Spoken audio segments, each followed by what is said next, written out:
dealers, let's take a moment to dive deep into the new regulations put forth by the ATF and DOJ, one of them which just went into effect on February 3rd, 2022. And they say knowledge is power, and if we in the gun industry want to continue to even have a gun industry, we need to know what the government is doing and what they plan to do. I know, that's kind of a joke, and ironically enough, in an age where information is literally available at your fingertips, it seems the information about the gun industry is not well communicated or reported on at all.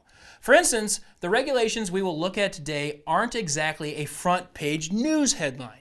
And I doubt we will see two talking heads on every station talking about these regulations for the next 24 hours straight. With that, it is on us to communicate these new regulations, plan accordingly, and pivot if need be. So we want to continue to be a resource, especially for you, the dealers. And at the end of this video, I'm going to suggest a few ways to stay in the know, and we'll post them in the description below as well. We know the gun industry is under attack on all of the main social media platforms with shadow banning and limited reach. We actually attended SHOT University while at SHOT Show in Vegas this year and heard from a panel of experts to get a better understanding of what goes on behind the scenes with these social media platforms and why anything about firearms and our industry is limited. In short, the answers are not good.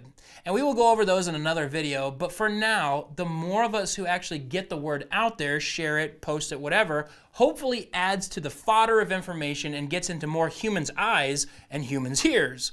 And let me say this as well, I am not an expert on all these regulations, I am not a lawmaker, and I am definitely not a lawyer.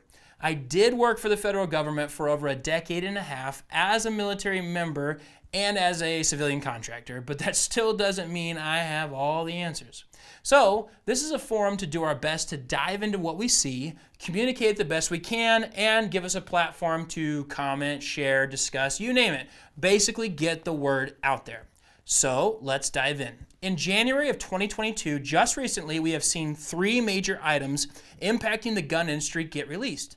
The first went into effect on February 3rd, 2022, and here I feel like I need a freaking master's degree or PhD in just reading because these regulations get extremely complicated. We're talking thousands of pages. I mean, I know how this happens considering I used to write regulations, and the way it is written is an absolutely Charlie Foxtrot or FUBAR. But I'll save that process for another video. Anyway, the first rule to hit this year was published on January 4th, 2022, and is titled Secure Gun Storage and Definition of an Antique Firearm. Now, this is from the Department of Justice, not the ATF, and reads, the Department of Justice has submitted to the Federal Register for publication of a final rule, I'm not going to read the whole thing like that, which will take effect February 3rd, requiring FFLs to certify that they have secure gun storage devices available to their customers for purchase. Secure gun storage or safety devices as defined by statute and regulation includes a safe, gun case, lockbox, or other device that is designed to be or can be used to store a firearm and that is designed to be unlocked only by a means of key, combination, or other similar devices, or chopping off a hand and putting a fingerprint on it. Not all devices are compatible with varying types of firearms. Therefore, integral to the new rule is a requirement that FFLs have available secure gun storage options that are compatible with the firearms they are selling. Good golly, that's exactly what I'm talking about. I could barely read that out loud. But let's keep going. We are going to hone in on the part that affects dealers, which is the requirement for FFL dealers to have secure gun storage devices available for their customers for purchase, and it has to be compatible with what the dealer is selling. Now, this brings up about 10,000 questions, such as how many devices does this dealer have to have available to their customers? 1, 5, 15, 1 per gun? We don't know. Do you just keep one safe in your store and just replace it when that one safe actually gets purchased? Don't know, sounds like a pretty good idea to me. We are assuming that dealers will receive more information from the ATF or DOJ, maybe in the mail? We don't know, so if you do, we'd love to hear from you. And since this is the new rule, we here at Second Amendment Wholesale want to make sure dealers have every resource they need. So we are looking at adding a line of secure gun storage and safety devices. So dealers, what brands of safes and safety devices sell well for you? What would you like to see provided from us to purchase? Let us know and stay tuned for those brands being released. And we know already that there are manufacturers providing gun locks and other devices with their products, so certainly that helps with this new rule? I would assume so. Next, we are going to dive into the second big item we see coming this year. On January 31st, 2022, we see in the Federal Register that the ATF has released details on plans to finalize its rules and regulations related to the definitions of of firearm, firearm frame and receiver, complete weapon, complete silencers, and more. So that is the second big item of the year, and from the same document, we see the third, which is the finalized rules and regulations on its factors for determining whether a specific pistol equipped with a pistol stabilizing brace is in fact a pistol or if it's a short-barreled rifle.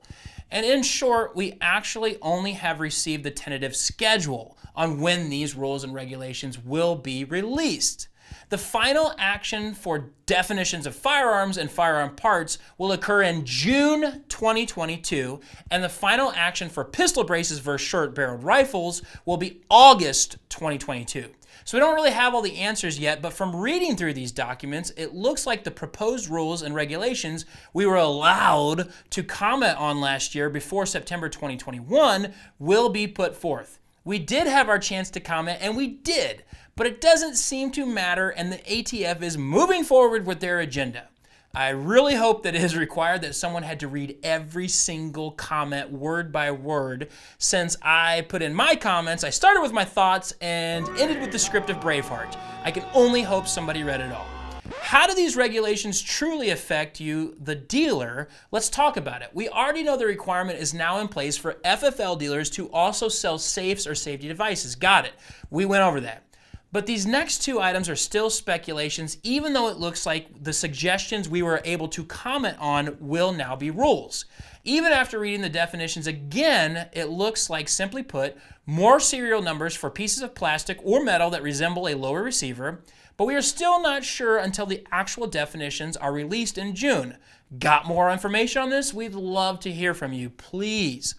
As for the pistol stabilizing braces, we have a better idea of what will come from that with their silly worksheet, which we went over in a video last year. So let's be clear, it does not make pistol stabilizing braces illegal, which means we can all still sell them. But, and a big but here, the ATF will look at the gun as a complete system when a pistol brace is installed, grade it against the nonsense worksheet, and determine if the end user configuration is used in such a way that it's allegedly intended to be a rifle. If that happens, then the firearm may be classified as a short-barreled rifle, or SBR, and we all know where this is going now. It is now subject to the regulations of the National Firearm Act, NFA, and now requires a long list of paperwork, your name added to a terrorist watch list, and a couple $100 bills plus.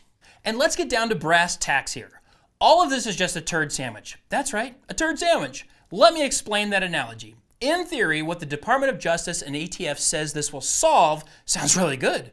For instance, the DOJ states the requirement of safes and safety devices will build on the department's efforts to reduce the risk of firearms falling into the wrong hands.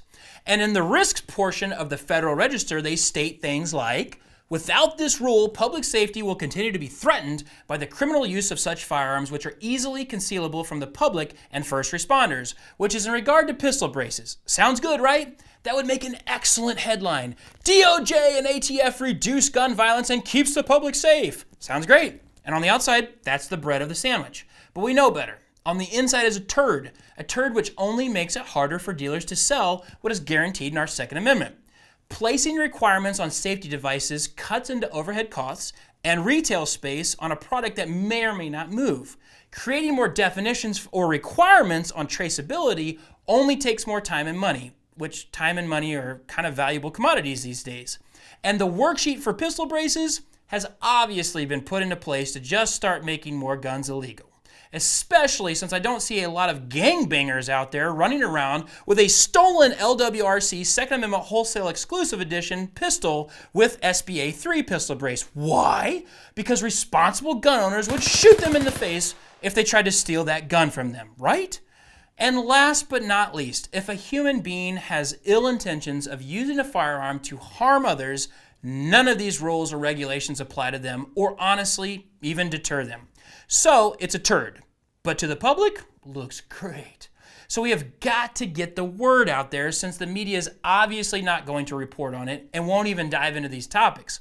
With that, I have a few recommendations. And these are not all encompassing. These are just some ideas. If you have more, please share. We would love to hear them.